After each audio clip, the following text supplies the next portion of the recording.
De um lado, o luxo e o progresso de um país promissor.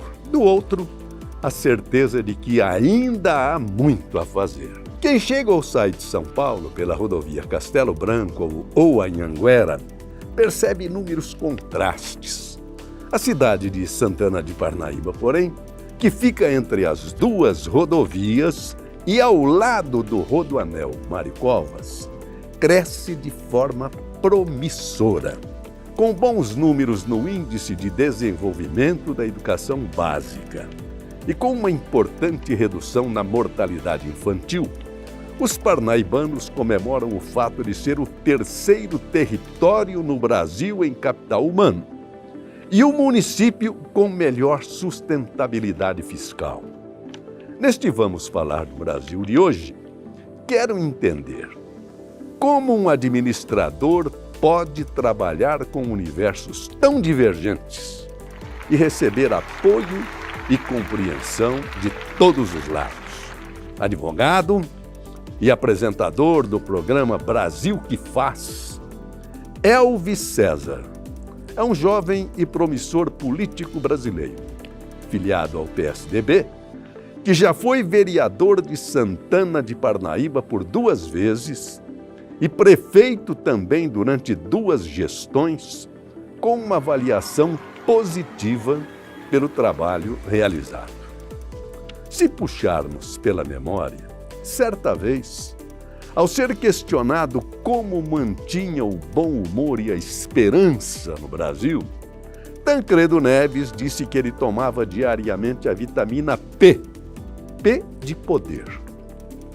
Talvez o meu convidado de hoje, ainda jovem, cheio de disposição, acredite que importante mesmo seja a vitamina P de progresso. E quais serão, então, os próximos passos de Elvis César na política nacional? É isso que vamos saber neste Vamos Falar do Brasil.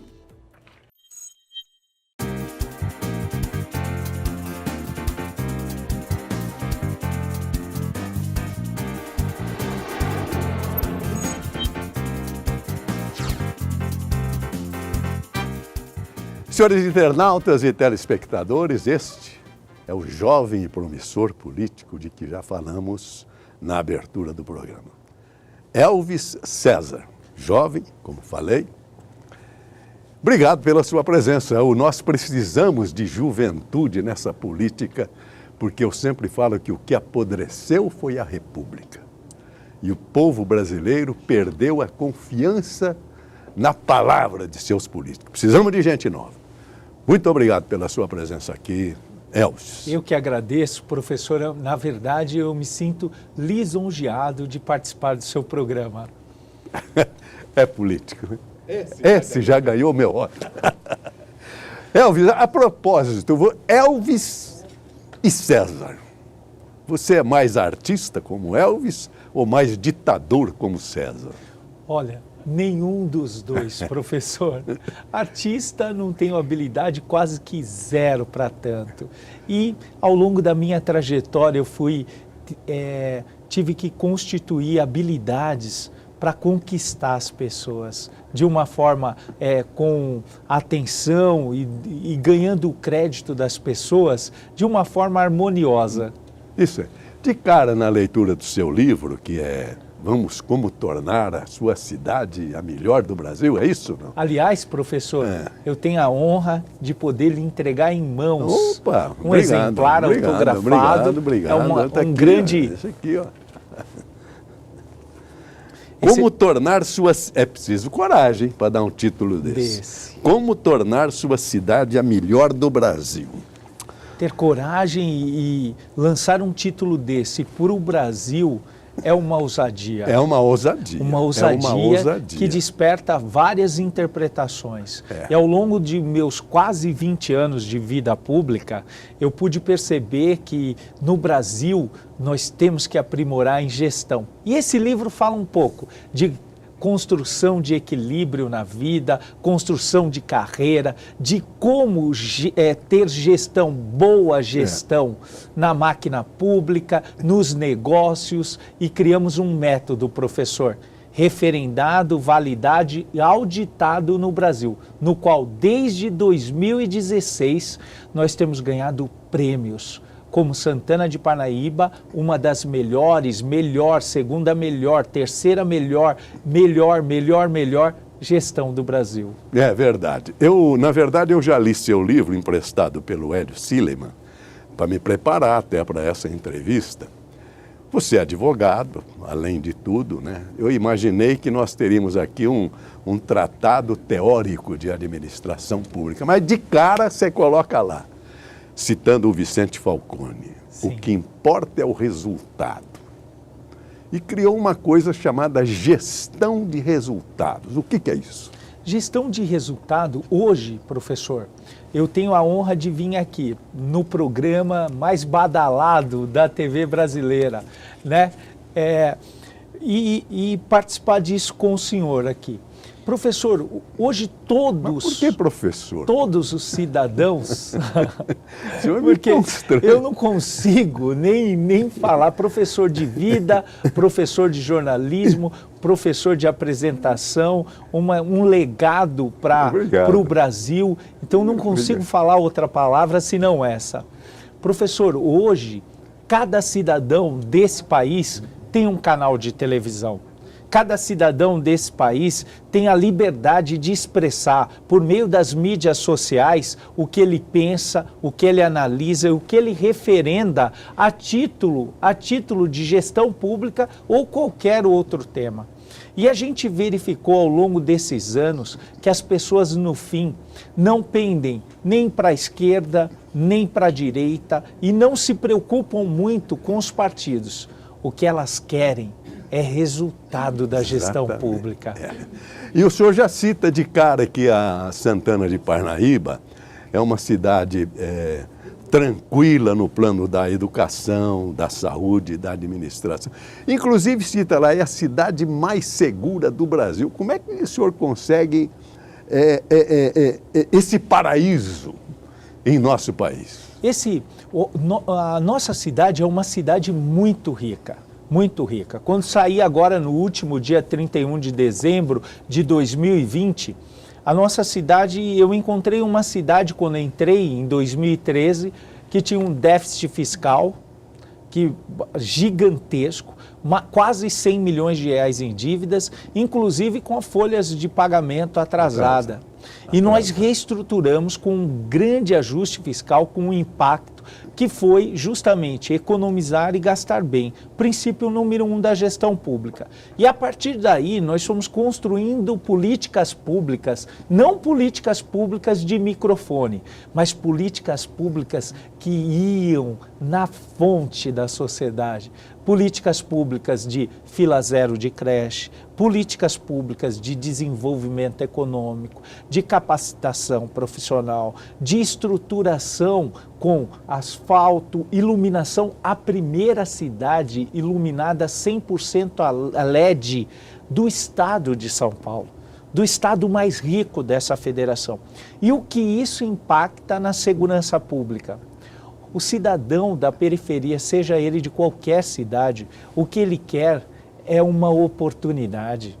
Ele quer uma oportunidade de um bom emprego, de uma educação que transforma, impacta e inspira, de modo que aquela geração pode ser consagrada como uma geração de vencedores, com uma saúde e de eficiência que busca a todo momento ter resolutividade para cuidar das pessoas. E assim, cada vez mais, nós fomos engrenando políticas públicas com uma guarda municipal que foi totalmente reestruturada, com treinamento contínuo, armamento, policiamento e, sobretudo, inteligência. Nós empregamos mais de 40 milhões de reais em segurança pública por ano na nossa cidade. Isso nos fez e nos faz a cidade mais segura da região metropolitana do estado de São Paulo. Isso não é discurso. Os senhores vão compreender durante o programa que realmente a vida dele é um tratado da boa administração pública em nosso país. Agora tem o seguinte, foi uma carreira rápida e mais ou menos fundada no acaso ocasional das coisas. Ele não era prefeito, ele era presidente da Câmara. De repente, o Tribunal Superior Eleitoral anulou a eleição. E na qualidade de presidente da Câmara, ele assumiu a prefeitura no seu primeiro mandato, acho que foi 2012. 2013. E depois, sendo, portanto, um prefeito que veio da Câmara, não foi eleito prefeito municipal, ele foi reeleito. Com a maior eleição de um prefeito na cidade. Isso tudo foi impactando, encorajando a gente, dando força. Mas ao longo da minha trajetória, eu criei alguns mecanismos e um método que pôde mostrar que um governo de resultado, ele tem amparo da população. Ele tem apoio da população. A população rapidamente começa a perceber que um governo que faz, um governo que todos os dias cria uma empatia com aquela população porque cuida e trabalha e participa disso tudo. E foi assim minha carreira. Num primeiro momento, um presidente da Câmara, depois um prefeito interino, depois um prefeito legitimizado. E assim, professor, a gente foi tocando, andando. No primeiro, uma cidade com um déficit fiscal orçamentário de quase 100 milhões de reais de dívida, quando foi no primeiro ano eu já passei com 2 milhões de superávit. Olha só. No primeiro ano de gestão, em 13. Bom, muito bem. Agora eu vou destacar um pouco da pessoa que está aqui diante de nós. Me parece um homem de família. Como é que chama sua esposa? Minha esposa, queridíssima Selma, e meu filho Caio. O senhor tem um filho? Um só apenas. Estou muito atrasado nesse segmento. Esse eu estou atrasado. É porque só neto eu já tenho 4. Olha. Graças a Deus. E, além do mais, o senhor fala muito na Bíblia no seu livro. O senhor cita, e cita bem, corretamente, vários versículos, livros de crônicas. Eu sou um conhecedor e um amante da Bíblia. Eu tive uma formação de colégio americano, portanto presbiteriano. Mas a pergunta é o seguinte: o senhor é evangélico? Eu sou católico, porém eu vou em todas as igrejas. Todas as igrejas. Eu sou católico, mas participo da vida eclesiástica da minha cidade, enfim, de todo o estado, de uma forma geral. E acredito na Bíblia como um livro que tem o manual da vida. O manual da vida chama-se a Bíblia. As pessoas não percebem, mas todos os princípios de homens norteadores, de homens de sucesso, de negócios de sucesso, saem da Bíblia. E muito mais que isso, só cheguei na estatura que cheguei porque Deus deu graça em mim, professor. Porque foi muito difícil conseguir essas vitórias, foram muito difíceis e pode ter certeza que se não fosse por Deus eu não conseguiria. Eu vejo ainda um outro princípio bíblico que o ser humano despreza-o de uma forma que é semear. Quem semeia com vigor, colhe com fartura. Lá em Gálatas 6:7. Tá? Não é verdade? É então, verdade. toda essa estrutura, porque as pessoas fazem muitas vezes o princípio do menor esforço. Entregam menos do que se espera. Têm uma simpatia menor, não contribuem com a vida dos outros, não são alavanca, mas nós não. Nós somos cristãos e o cristão é o sal da terra. Ele precisa ser um transformador, ele precisa ser um contribuinte na vida do próximo. E o Senhor, por exemplo, que viveu uma vida fazendo isso, nos deixou um legado nesse segmento. O senhor já entrou criando uma estrutura de gestão que eu achei espetacular. O senhor fala não só em gestão, mas fala em pontualidade. Citou lá um dos temas da sua gestão que eu achei importante e não tinha imaginado ainda, mas concordo plenamente. A parte da manhã é a mais produtiva do ser humano. Como é que o senhor chegou a tudo isso? Professor, o maior ativo do homem é o tempo, a gestão do tempo. As pessoas falam que o tempo é dinheiro. E, na verdade, o tempo é muito mais que dinheiro, professor. O tempo, ele é um ativo irrecuperável. Irrecuperável. Então, todo homem que administra, que tem a responsabilidade, em primeiro lugar, que foi lhe dada a chance de administrar uma cidade, ele não pode perder essa chance. E você acredita que realmente de manhã a gente produz mais? Você já tem que reservar o seu melhor tempo para as coisas que são prioridades. Os desafios mais difíceis da gestão, eles precisam necessariamente ser primeiro enfrentados. E assim nós somos controlando a gestão do tempo. E outra coisa, maximizar, ser resolutivo no uso do seu tempo. Saber classificar o seu tempo, saber organizar suas tarefas, tirar um tempo para a gestão, tirar um tempo para a política e uma outra coisa. A ociosidade num gestor público é muito importante. Todos os dias deve ter um lapso na agenda de 30 minutos a uma hora. Isso que eu ia perguntar, tem que ter um intervalo.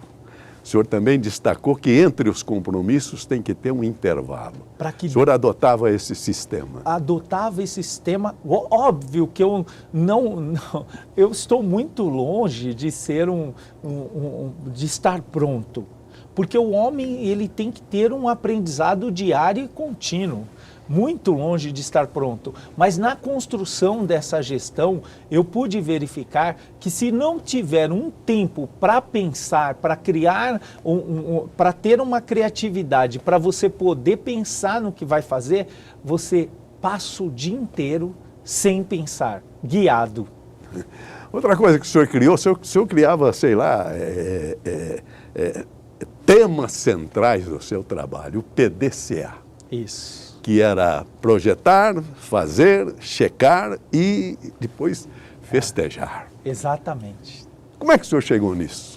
Em 2016, pelo Conselho Federal de Administração, a minha gestão, Santana de Parnaíba, eu como gestor, fui eleito a segunda melhor gestão pública do Brasil. Inclusive, de fazer uma ressalva, não é só São Paulo, não. A Fiesp do Rio de Janeiro te deu um prêmio de melhor gestor, não foi? E já em 19, em 20 e em 21. Isso mesmo. O que ocorre é a Federação das Indústrias do Estado do Rio de Janeiro é o principal órgão de controle de eficiência da gestão pública no país. Não sabia. Similar a isso, o Conselho Federal de Administração iniciou um trabalho espetacular que foi em 2016. Quando, então, eu falei assim, até cheguei a perguntar para o meu pai, será que isso é verdade? Eu falei assim, não é possível. E ele falou para mim, olha, rapaz, trabalha, porque se não é, vai ser. Então, ele já me deu uma escala de trabalho e profetizou que seria. Mais do que isso, mas foi verdade. Aquilo era verdade, porque era uma gestão que ia controlando. Como eu peguei uma cidade falida, eu tinha um dever original, autêntico, que era controlar gastos, que é a principal ferramenta, a principal comissão de qualquer órgão público, é o controle das finanças. Tem que montar uma comissão para isso. Exatamente. Então eu controlava os gastos e gastava bem, que não é economizar e gastar bem. É um princípio elementar da gestão pública. E como eu cheguei no plano do Check Action, que é o PDCA, como eu cheguei nisso? Em 16, fui validado para o Brasil como gestor. Fui para o site nacional do meu partido, como a segunda melhor gestão pública do Brasil. Enquanto que, certa vez andando pelos corredores de um aeroporto, passei numa livraria, e olhei um livro. O que importa é resultado. Olhei para aquele livro e falei, opa, é esse livro que eu estou buscando na vida. É o do Vicente Falcone. Vicente Falcone. Aí eu comprei o livro, peguei aquele livro e vi que ele já empregava por meio... que o PDCA foi criado por Eduardo Deming. Edward Deming, nos Estados Unidos. Quando houve o bombardeio de Pearl Harbor, da base de Pearl Harbor, no Havaí, os Estados Unidos foi e bombardeou com as bombas atômicas Hiroshima e Nagasaki. Foi verdade. A reconstrução do Japão se deu por empresas americanas, que levaram esse método para o Japão. E lá houve o casamento completo da disciplina japonesa, do foco, da determinação, de todo aquele contexto forjado no sofrimento para vencer. O Japão se tornou uma potência no século passado. Sendo um paizinho metade do estado de São Paulo. Metade do estado de São Paulo, com uma indústria formidável. Sony, Mitsubishi, Honda, Toyota e tantas outras, não é? Agora, senhor prefeito, eu acho, eu não sou administrador, mas eu acho que o grande drama da administração pública brasileira é o secretariado. O senhor acredita em A, acredita em B, acredita em C, acredita em D, mas não tem domínio sobre isso. Como é que o senhor delegava poder na sua administração? Mas aí que tá, nós vamos chegar lá. Quando o Brasil, em 1992, se eu tiver errado, porque eu estava no final do colégio técnico, para ingressar na faculdade, abre para competitividade. As empresas de aço brasileiras começaram a exportar para o Japão. E, portanto, esse método do PDCA chegou ao Brasil. E um dos consultores brasileiros, um dos engenheiros que trabalhavam com metalurgia, se chamava Vicente Falcone. E aí ele começou a propagar isso no Brasil. Conhecedor, tomou água na fonte no Japão, depois veio para os Estados Unidos e começou a propagar um sistema de qualidade de gestão que impactou todo o país. E aí foi que criou a grande consultoria dele e tudo mais. Até me esforcei para que ele prefaciasse o meu livro, mas a idade e a pandemia o impossibilitou. Mas com isso, voltando à sua pergunta, como criar como delegar? Delegar e criar um time. Isso se dá com transparência. Hoje eu tenho já mais uma capacidade melhor de análise de perfil. E na ocasião tinha bem menos que hoje, ou quase nada, ou não sabia nada. Mas eu tinha um critério de acompanhar as coisas muito próximas e verificar rápido, de forma resolutiva, quais seriam as medidas que deveriam ser tomadas. Então esse acompanhamento, essa proximidade com todos os secretários me levou a ter conhecimento de cada pasta. E esse conhecimento, quando eu empreguei o PDCA, o Governo 360, Sim. onde cada secretário apontou o seu plano de metas, aí nós criamos transparência para a cidade. E quando esse modelo ele é aplicado, professor, ele elimina todo o secretário que não está com o mesmo espírito, que não tem vontade de executar, que não cumpre os seus prazos e os seus projetos. E aí o senhor tinha a polícia lá. O senhor dividiu a coisa. E aí a gente identificava quem fragilizava o time. Mas outra coisa que me chamou bastante atenção foi a coragem que o senhor teve de, logo no começo da administração, realizar uma administração junto com o povo. O senhor fez uma espécie de assembleia, convidou todo mundo. Segundo o seu livro, compareceram 2.000 pessoas, ou mais ou menos, não sei. E cada um trouxe seus problemas e o senhor identificou tudo aquilo, marcou tudo aquilo.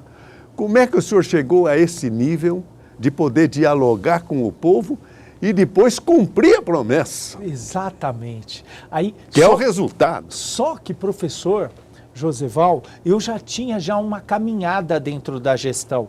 Foi no 5º ano de gestão e com o aprendizado desses 5 anos e com já validado tanto pelo povo como os órgãos de controle, quais sejam o Conselho Federal de Administração, ser o segundo melhor gestor e conhecendo, estudando, por isso que eu acho imprescindível o que o senhor me fala, o hábito da leitura. O senhor leu o meu livro inteiro. Olha, preste bem atenção, eu tiro, o senhor extraiu todo o conhecimento que eu tentei passar lá. E o que ocorre? Eu já era validado. E aí eu crio um mapa de diagnóstico muito preciso. Que primeiro o feeling do prefeito. O prefeito que tem acesso à população, ele colhe esse feeling. Segundo, um plano de governo bem realizado. Terceiro, um pop-up no site da prefeitura, mas com o interesse de saber quais são as dores e os sonhos. E essa assembleia durou um dia só, algumas horas? Como é que depois foi? que faz esse diagnóstico, esse apanhado, se traça um plano de metas. E esse plano de metas é apresentado para os líderes da cidade. E, claramente, ele é transparente e depois ele é distribuído por meio da população inteira. E ele é acompanhado passo a passo para a sua execução. E no outro ano é feito um novo diagnóstico e é prestado contas daquele do ano anterior. Então, olha, foi feito isso, nós falamos que faríamos isso, isso, isso e isso. E fizemos isso, isso, isso e, olha, isso aqui não deu. E eu vou explicar por quê. Olha, mudamos de ideia. Olha, isso aqui atrasou. Isso não foi bem assim. Entendemos que seria melhor de uma outra forma. Uma pessoa ou um grupo de pessoas nos convenceram a fazer de outra forma, melhorar. Então, essa prestação autêntica e transparente gera o quê? Que é o elemento essencial do governo, credibilidade. Uma coisa que Santana do Parnaíba não tem, porque o senhor falou que é uma cidade mais segura do Brasil, e esse é o drama da administração pública, a meu ver, como jornalista que eu acompanhei, é que o poder está ausente da periferia. É o PCC que está mandando lá. Já não há mais atuação da autoridade. No Rio é um desastre. O poder perdeu o comando de certas partes, inclusive nesse campo. Como é que o senhor não teve PCC lá, na sua administração? Esse poder paralelo que é comandado pelo crime organizado, ele foi mitigado de uma forma estruturante. E como isso? Entrando nas áreas periféricas e fazendo a transformação. Qual é a transformação? Saneamento básico, estruturando áreas de risco, pavimentando, criando escolas de primeiro mundo, treinando professores, dando oportunidade, fazendo uma engrenagem. Uma das principais comissões que eu sugestiono, que é a Comissão de Desenvolvimento Econômico. Quem está pensando a cidade para 5, 10 e 30 anos? Como gerar emprego? A tecnologia, por exemplo, nossa cidade tem 8 data centers com mais 10 em aprovação. É a número 1 em tecnologia. O que é data center? Data center é o iCloud. E o que é iCloud? O iCloud é Para com isso, professor. Todas essas suas fotografias e mensagens que trocamos, professor, elas são armazenadas nesses grandes polos de armazenamento de informações e dados. Esses data centers, além de gerarem tecnologia, riqueza para a cidade, eles proporcionam o seguinte, que nós possamos fazer um salto na tecnologia e fazer isso com identidade. Por exemplo, eu instituí Parnaíba Idiomas, onde 22 mil pessoas estudavam o segundo idioma na cidade. A primeira cidade do estado de São Paulo a ter mandarim na base na escola de idiomas. Escola de chinês? Mandarim? 100 alunos estudando chinês. Isso. 100 alunos. Para quê? Aí o senhor deve estar me perguntando, e você que está nos assistindo, para que ensinar mandarim? Para guardar conexão com a Ásia, para criar um organismo de recepção e cultura, visando já a internet 5G. Que quando a banda 5G agora vai ser implementada no Brasil, virão equipamentos, sem dúvida nenhuma, da Ásia. E aqui nós vamos ter pessoas já preparadas para criar essa congruência com eles. Esse trabalho foi feito. E essa oportunidade, uma guarda bem montada, bem estruturada, com bastante inteligência na movimentação, fez com que... Limpou a área. Fez com que fosse mitigado cada vez Certo, mais essa oportunidade. Certo. Muito bem, meu mestre. Eu queria nós vamos fazer um break, mas nesse intervalo eu quero pedir licença aos senhores telespectadores, nossos internautas, para fazer, não sei se é um agradecimento ou um poema de agradecimento, à família Paulo Machado de Carvalho. Eu tenho uma veneração, eu vivi lá dentro, 50 anos, com a família Paulo Machado de Carvalho. Os 3 filhos, o Tuto, o Alfredinho, o Paulinho, principalmente o Antônio Augusto Amaral de Carvalho, que é o Tuta, e agora os netos do velho Marechal. Por que eu faço isso? Porque o nosso Vamos Falar do Brasil está se acoplando à Jovem Pan. Portanto, a nossa caminhada será muito mais fácil, não só pela extraordinária popularidade desta emissora, mas pela sua grande credibilidade. E este é o ninho onde nós estamos caindo, de braços abertos. Dentro de instantes, vamos voltar a falar com este prefeito que foi eleito o melhor prefeito do Brasil. Este Brasil que nos encanta e nos dá orgulho. Agora, aqui na Panflix. Dentro de instantes.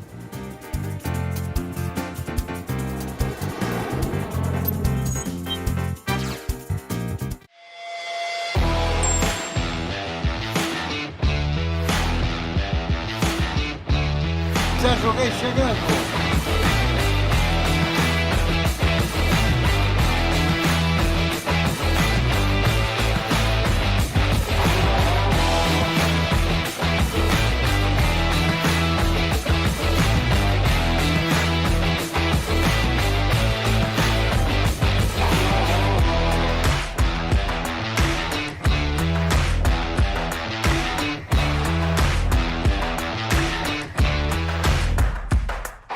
Hoje eu estou aqui para entrevistar você, José Waldo. Isso é verdade? Prazer estar com vocês aí, muito grande, principalmente falar do Brasil. São 3 machos e uma fêmea, por sinal Maria, que com todos se parecia. Todos de olhar esperto pra ver bem de perto quem de muito longe é que vinha. Pra curar o teu despeito, vou meter pinga no peito, sufocar teu coração e nessa casa tem goteiro. Pinga em mim você.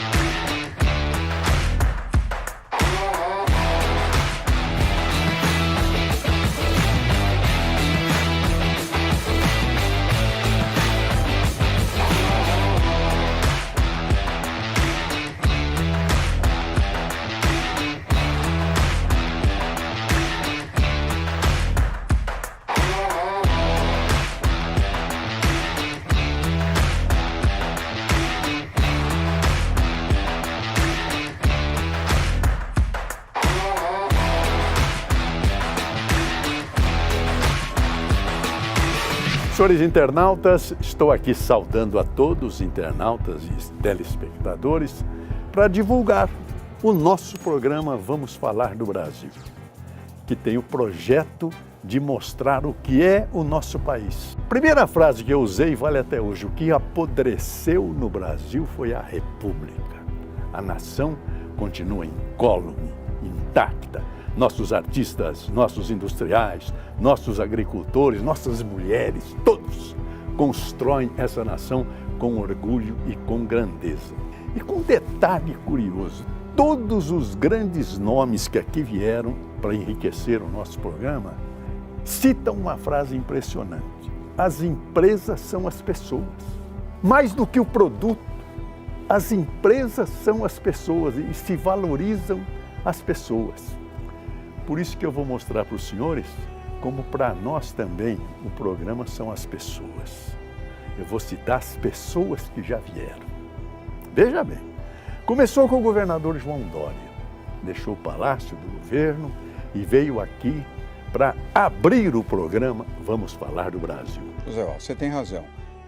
Educação e saúde são duas prioridades tão óbvias que devem fazer parte das prioridades de qualquer governo, estadual, municipal e federal. E acho que ele sabe o que está falando. Também veio Gustavo Junqueira, o nosso secretário da Agricultura. A Secretaria da Agricultura é a mais antiga secretaria do governo do Estado de São Paulo, né? Vem de 1892 e era uma secretaria de desenvolvimento econômico. Também veio o nosso ilustre secretário dos Transportes, João Otaviano Machado Neto. Novas plataformas de tecnologia, como nós falamos das rodovias inteligentes. Se eu consigo conversar com a rodovia, caminhão, em vez de ficar num congestionamento na marginal aqui, eu crio um corredor logístico com uma tarifa diferenciada e naquele corredor ele terá um incentivo tarifário em que a tarifa vai diminuir. Também veio figura extraordinária, Dr. Luiz Henrique Mandetta. Europeu, eles todos são sistemas já de muitos anos e o Brasil na primeira infância, vamos dizer assim, no sistema de saúde. Também veio o ex-ministro, que eu considero ministro da Agricultura,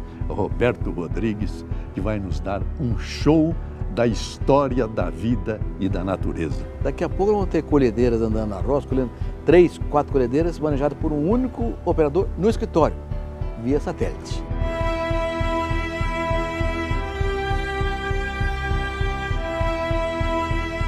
Veio também Luísa Helena. Sucesso nada vem fácil, né?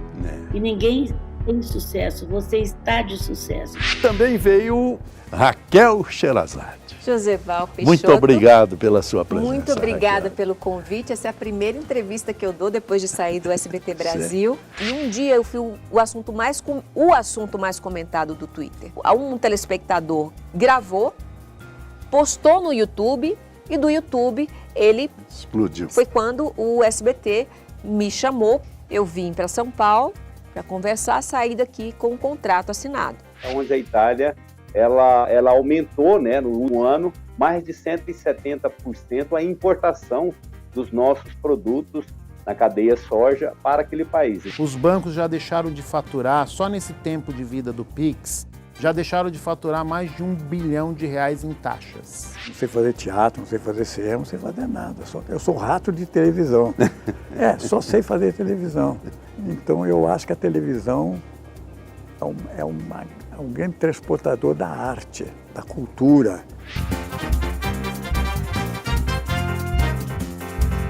Sérgio Reis. Obrigado.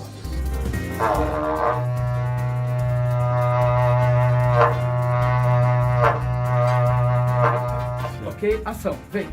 Ora, você vai numa novela que vai no horário nobre, na Manchete, vai ser no Pantanal, do Benedito Rui Barbosa. Pô, você é do Pantanal, é pescador, gosta de lá, conhece, eu preciso de você lá. Canta bonito, tem as músicas, nós não vamos fazer dupla, vamos fazer 2 personagens diferentes. E tem uma coisa, ainda vamos ganhar e beijar as mulheres bonitas, o que mais você quer, cara? Quando eu conheci o Sérgio Reis, eu conheci também o Valince. Na gravadora Odeon, no Rio de Janeiro. Eles estavam lá e de repente me apresentaram. Olha, isso aqui é o Sérgio Reis, cantor Coração de Sérgio Papel, Reis, né? Coração de Papel. Vai. Então a gente se uniu ali e eu estava já naquela época, o meu carro é vermelho, não usa espelho. Como os senhores veem também para nós, as empresas e os programas são as pessoas. Vamos falar do Brasil.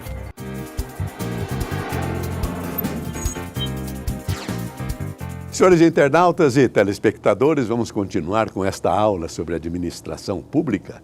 Aos jovens brasileiros que tenham sonho e pretensão política, e o Brasil precisa de jovens brasileiros na política, porque a administração pública é a condução do país. É bom prestar atenção nessa entrevista, porque é uma aula sobre como ter resultados. Este homem foi eleito o melhor prefeito do Brasil 3 vezes, 2 ou 3 vezes. Só que agora ele entra na minha área, aí que estou assustado, que o senhor também criou um programa, agora é Brasil que faz, concorrendo com Vamos Falar do Brasil. O professor... Tem que me cuidar mais? Como é que é? Professor, o seu programa está na estratégia do Mar Azul. Está muito acima de todos os demais programas. Eu quero que você fale do céu. Olha, professor, o senhor é paradigma de televisão, de jornalismo para todos os brasileiros. Então, estamos longe. Na verdade, nós estamos com um programa de propósito semelhante que busca guardar relação com o programa do senhor, que se chama Brasil que Faz.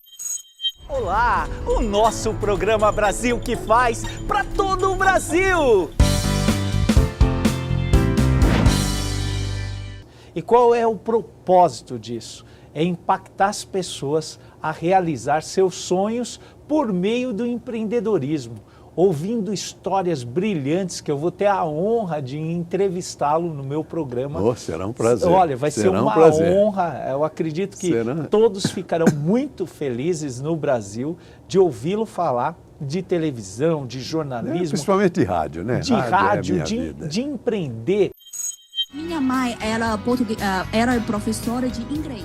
Tudo é baseado em pessoas, então você precisa aprender a conviver. O meu, o seu, o nosso amigo. Naquela missão que a emissora concedeu a você. Estou voltando aos microfones, estava atendendo ali o Elvis César. Ele foi foi o segundo melhor, foi considerado o segundo melhor prefeito do Brasil. Transformou Santana do Parnaíba. Eu que agradeço, Ratinho, é uma satisfação muito grande estar aqui para todo o Brasil na Rádio Massa. O programa está um sucesso, chama-se Brasil que Faz, que conta histórias inspiradoras de brasileiros como você. E mostrar para eles que é possível, por meio de testemunhos maravilhosos como o do senhor e de tantas outras pessoas vitoriosas que saíram muitas vezes de condições muito baixas e se tornaram expoentes para o Brasil. Muito bem. Este homem também fez uma coisa inimaginável. Porque você sabe que o grande drama de nós cidadãos é pagar imposto. O tributo é caro e não tem retorno. Ele congelou o IPTU de Santana de Parnaíba. 7 anos, foi isso? 7 anos. Como? E como o senhor viveu com aqueles débitos e esse congelamento do imposto sobre a propriedade territorial urbana? Nós fizemos um impacto fiscal, um arroxo fiscal muito forte. E aí que eu priorizo e falo para você também, que não é só a gestão pública ou a gestão privada, é a gestão da sua vida. Você precisa ser protagonista da sua vida. E as finanças, professor, o senhor que tem vivido uma vida fala assim, que dizem que dinheiro não traz felicidade, mas a falta dele traz tristeza. Então você precisa prestar atenção nas suas finanças. E em toda gestão, seja ela pública ou privada, o ingrediente número 1 é economizar e gastar bem. E assim eu fiz ano a ano.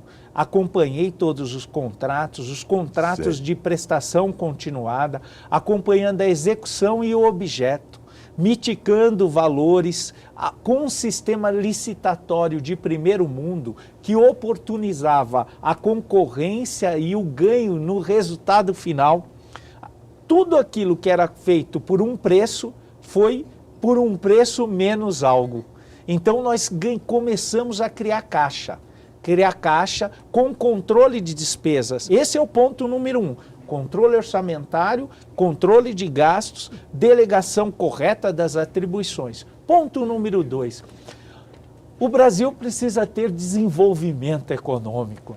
Nós estamos na terra do desenvolvimento que se chama Estado de São Paulo, onde a infraestrutura precisa ser adequada, com duplicações de avenidas, com prospecção de polos industriais, dando condição de mobilidade urbana, de transporte público, de capacitação de mão de obra adequadamente, com tributo que fosse que concorresse com todos, com uma legislação tributária favorável, que pudesse concorrer de uma forma com lisura com todas as demais cidades do país, somado à segurança pública, nós criamos um ambiente perfeito de desenvolvimento econômico. E assim, a engrenagem foi funcionando cada vez melhor.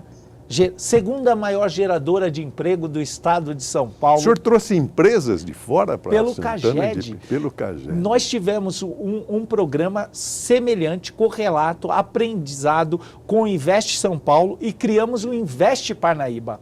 E prospectamos centenas de empresas para virem para Santana. E os jovens foram lá para esse trabalho que o senhor realiza? E os jovens têm uma oportunidade de formação com uma escola pública 100% municipalizada, do berçário ao ensino médio, com um estímulo ao ensino superior e com estímulo também ao empreendedorismo. E faculdades? Santana de Parnaíba tem faculdades? Olha, o senhor tocou num ponto que quando eu tinha menos conhecimento ainda, eu tinha o sonho que todos fizessem faculdade, seja ela qual fosse, porque eu entendia assim, que quem faz uma universidade, ele tem, primeira coisa, ele tem espelhamento, ele tem conhecimento, pode ser geral, conhecimento, e ele também vai ter uma vida melhor por conta desses ingredientes. Depois, quando eu criei um pouquinho de conhecimento, eu comecei a analisar a tendência da cidade e verificar qual era a tendência da dificuldade do mundo. Por exemplo, tecnologia, programadores, operadores de TI, pessoas, analistas de sistema, e criei uma FATEC 4.0, uma ETEC 4.0, saímos de um único campus universitário, que era da Unip, para 12 polos. Nossa. 4 presenciais e 8 polos EAD. E assim... E são faculdades municipais, estaduais? Como o senhor... Fiz um acordo... Ou foi privada? Colaborativo, com um prédio público, uma faculdade privada. Chama-se FASP. E depois fui prospectando e criando ambientes para que as demais viessem. E aí foram. E o estímulo, que é muito importante, o estímulo. Fizemos um programa, né? Eu vou para a faculdade. Todos, né? A faculdade ao alcance de todos. Com cursinho universitário, para o ProUni, com orientação. E entregávamos uma camisa para cada aluno, escrita assim: eu vou para a faculdade. Elvis, eu estive na cidade de Sorriso, eu fui lá para conhecer o rio lá de Sorriso. Potencial econômico extraordinário. A pergunta é a seguinte, porque eu tive que sair da minha cidade, porque não tinha faculdade. Eu precisei vir para São Paulo para ter uma faculdade. Lá acabava no ginásio, no colegial. A pergunta é essa, o jovem de Santana de Parnaíba não precisa sair de lá para se formar? Essa é a pergunta. Não, hoje não. Até porque o EAD abriu uma porta muito forte. Ressalvado as universidades estaduais e federais, que são universidades públicas e nós não temos lá, há possibilidade plena de formação lá. E muito mais que isso. Hoje a visão, eu tenho até deixar um abraço aqui para o meu prefeito amigo, Marcos Tonho, um grande abraço, que segue as orientações da nossa gestão, que continua o nosso trabalho, que a prospecção é o seguinte, é fazer uma cidade de programadores, uma cidade de operadores de TI, de modo que de potencializar a aptidão da juventude para a tecnologia. E assim, de Parnaíba, eles poderão trabalhar em favor do mundo. E a escola primária, como é que está lá? Como é que está lá a creche na cidade? Nós temos um programa de fila zero da creche. É uma das poucas cidades do Brasil que tem inscrição mensal. Nossa cidade é uma cidade... tem mais de 100 mil habitantes, né? 150 mil. Poxa, é uma cidade, um ponto fora da curva. É uma cidade que tem se melhorado constantemente e com certeza melhorará mais ainda, porque tem uma equipe excelente de trabalho que trabalha lá. E o que ocorre? Quando você oportuniza uma primeira infância de excelência, aí você tem a formação essencial de um vencedor, de uma vencedora, a alteração de uma geração. Porque o estímulo no ensino infantil que é o ensino mais importante, que é a formação de estímulos, tanto cognitivos como também emocionais. Esses estímulos vão proporcionar uma habilidade muito maior para a formação, para a instrução, para a captação, para a absorção de informações. E nós temos trabalhado muito bem isso, com praticamente universidades infantis, que são grandes escolas com potencial privilegiado, aplicando bem isso. Então eu digo sempre que as gerações da nossa cidade serão muito melhores que as atuais. Até porque, o que eu vou dizer é de cátedra que eu conheço. Hoje se ensina inglês a crianças de 2, 3 anos de idade. É o método Montessori. A minha neta está nos Estados Unidos, a Débora vai chegar, graças a Deus, dia 19 agora, ela aplica o método Montessori. Ensina inglês para bebê, pô. Por exemplo, em 2021, não é da minha gestão, mas em 2021 iniciou o curso de inglês no berçário. Olha isso. É o método Montessori. Então, isso iniciou e foi propagando cada vez mais. Agora, a formação de um novo idioma, ela deve ser correlacionada a um ingrediente tecnológico. Nós não podemos formar só um teórico, um teórico em mandarim, um teórico em espanhol, em italiano, francês ou inglês, o que seja. Essa formação ela tem que ser com tecnologia. Nós devemos fazer uma revolução tecnológica no ensino público. Eu fiz, quando fala de desenvolvimento econômico, e até para fazer um adendo, nós colocamos agora, vai ser instalado, mas nós temos cerca de 350 quilômetros de fibra ótica na cidade, de conexão. E tudo LED? Não, fibra ótica e a iluminação... Não, digo na iluminação. 100% LED, desde 2018. Então você verifica aí, a primeira PPP de LED foi em Caraguá, a segunda em São Paulo, que hoje não prospecta. E nós, sem PPP, com investimento próprio, fomos colocando uma estratégia para fazer a cidade inteira LED. Hoje nós temos 35 mil pontos de LED, não é pouco. 35 mil pontos é significativo. Não é pouco. Não é todo de LED. E agora é Smart City, é ter o controle, é poder ter o controle, é diminuir o consumo de energia, trocar a cor das lâmpadas, fazer um controle de substituição de peças, de lâmpadas queimadas, enfim. Mas nesse prospecto, quando você chega com a fibra ótica, você prospecta o novo polo industrial. E tem uma coisa que eu defendo, professor Joseval, que é o seguinte, que é até uma alteração constitucional, que é dentro do PDCA, que é ver, julgar, agir, rever e celebrar. Certo. No rever, toda gestão precisa ter um controle de indicadores. O senhor não verifica a sua conta... Aliás, já seria a próxima pergunta que o senhor chega a dizer no seu livro, que é o grande tema da administração pública, isso que o senhor acaba de dizer. O controle de indicadores. Controle de indicadores. Os BIs, Business Intelligence, são os dados que são conferidos e eles podem ser de acordo com o tamanho do nosso cobertor.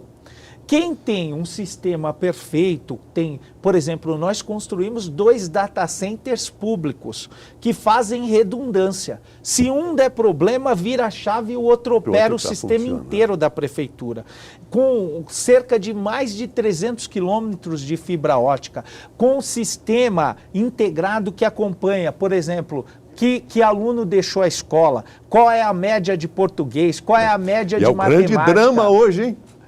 A ausência de jovens na escola, há uma evasão brutal. Sobretudo no ensino médio. Isso. E nós que temos o ensino médio municipalizado, tínhamos uma atenção especial. Agora, Elvis, vamos descer para o chão da rua agora. No plano teórico, no plano das teses, você foi sensacional, o livro é sensacional. Mas eu pergunto o seguinte, uma vez o Jô Soares estava entrevistando Paulo Maluf e falou dos buracos de rua. Maluf falou, você me mande o endereço desses buracos que eu mando tapar. O João falou assim, ele quer o endereço dos buracos. Como é que está Santana de Parnaíba com respeito aos buracos? Olha, é o chão da rua. Né? Eu trabalhei um plano de mobilidade urbana. Sei. E tem esse método, ele coloca uma coisa que se chama responsabilidade compartilhada. Todo colaborador de primeiro escalão, líder, diretor, secretário e prefeito teria obrigação de sanar um buraco. E nós chegamos a 97% da malha sem nenhum. E isso é plano de mobilidade urbana, certo. Isso é comprovado, isso é laudado. Então isso contribui. E também com uma ouvidoria, a ouvidoria ela precisa... As pessoas, elas costumam, o professor, querer ouvir das pesquisas o feedback, a parte boa. Enquanto político eu aprendi uma coisa, o mais importante de tudo é a parte ruim. Eu fiz agora uma consulta... Como é que é? É a parte ruim que você precisa... É a mais importante. É a mais importante, porque é ali que você precisa melhorar. Eu fiz uma consulta agora com a doutora Leni, um pouco antes dessa entrevista, e eu falei assim, começa pela parte ruim. Eu quero saber o que não está tão bom. E esse feedback tem que ser, então, uma boa ouvidoria, uma responsabilidade compartilhada. Secretário de Cultura passando, tem buraco, tem que acionar. Esse hábito, professor, ele precisa ser criado dentro da gestão. E esse centro de indicadores que vai acompanhar, ó, na saúde pública, perda primária, absenteísmo, produtividade médica, custo da saúde pública, tudo isso tem que estar, você tem que ter um retorno. Ah, não tem o sistema, não tem fibra ótica. Faz numa planilha, faz no Excel, anota à mão, manda alguém anotar, mas tenha controle dos indicadores. Um administrador administra sobretudo para 5%. 5% são os necessitados, que não recebem estímulo, que estão à margem da sociedade, que precisam de uma atenção maior. E aí nós criamos um projeto que se chama Projeto Crescer, que é um sucesso, que é pegar as pessoas que estão à margem, identificadas pelo CRAS, com um diagnóstico, aquela que é quanto mais impedir cesta básica, aquela que é quanto mais impedir botijão de gás, aquela que os filhos têm infecção de ouvido constantemente, aquelas que os filhos não vão bem na escola. 170 participantes do Projeto Crescer tiveram a oportunidade de assistir a uma palestra motivacional que auxilia no desenvolvimento profissional e pessoal. O trabalho que eu conheci da Prefeitura aqui é incrível, é muito importante. Pelo que eu vi aqui hoje, nessa nossa palestra, a população está bem engajada e isso é reflexo do trabalho que a Prefeitura faz. Então, parabéns pelo projeto. Então, esse programa identifica isso para tratar uma questão que precisa ser exterminada em Santana de Parnaíba, no Brasil e no mundo, que é a miséria. A miséria. Mas o fecho do programa, eu quero falar do grande drama do nosso país, que é a corrupção. Eu acho que dá para acabar com isso de que forma? No campo da licitação, por exemplo. Deixa eu lhe dizer uma coisa. A corrupção ela tem sido desde os primórdios. Desde lá atrás. Desde os primórdios. Nós, Alex Júlia de Roma já era para punir o juiz que vendia sentença, o pretor que vendia sentença. Então é uma 82 antes de é uma identidade, é um princípio subjetivo de cada um. De cada um. Mas tem outros efeitos nocivos, tão quanto a corrupção.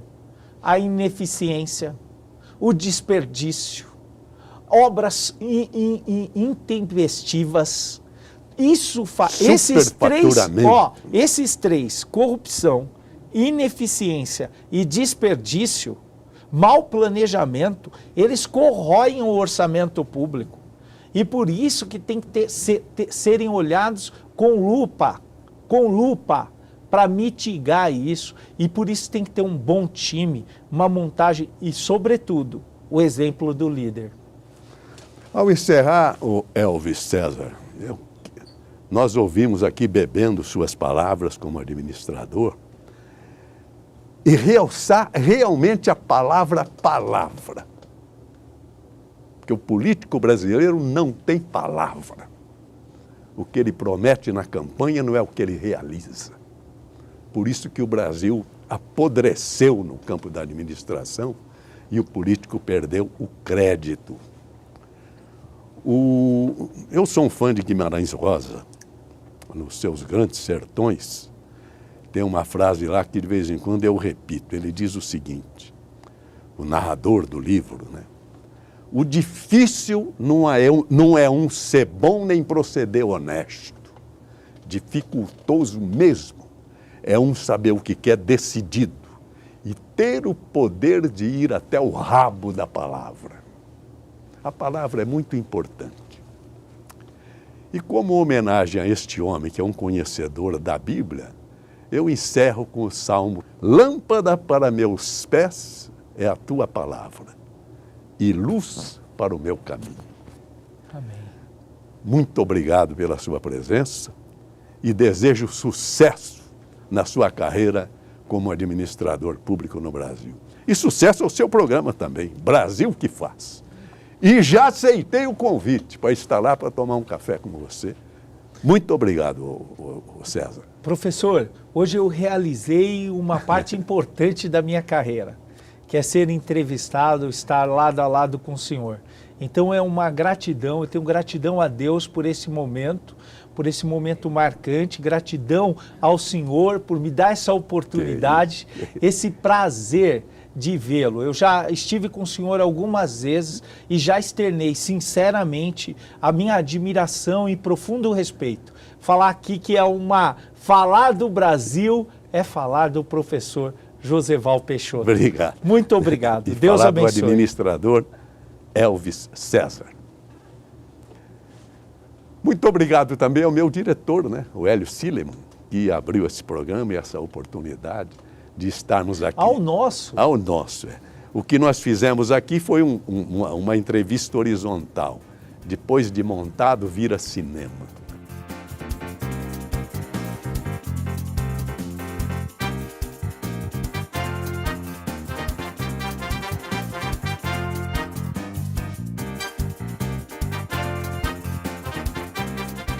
Vai ser um espetáculo. O nosso Vamos Falar do Brasil. Muito obrigado.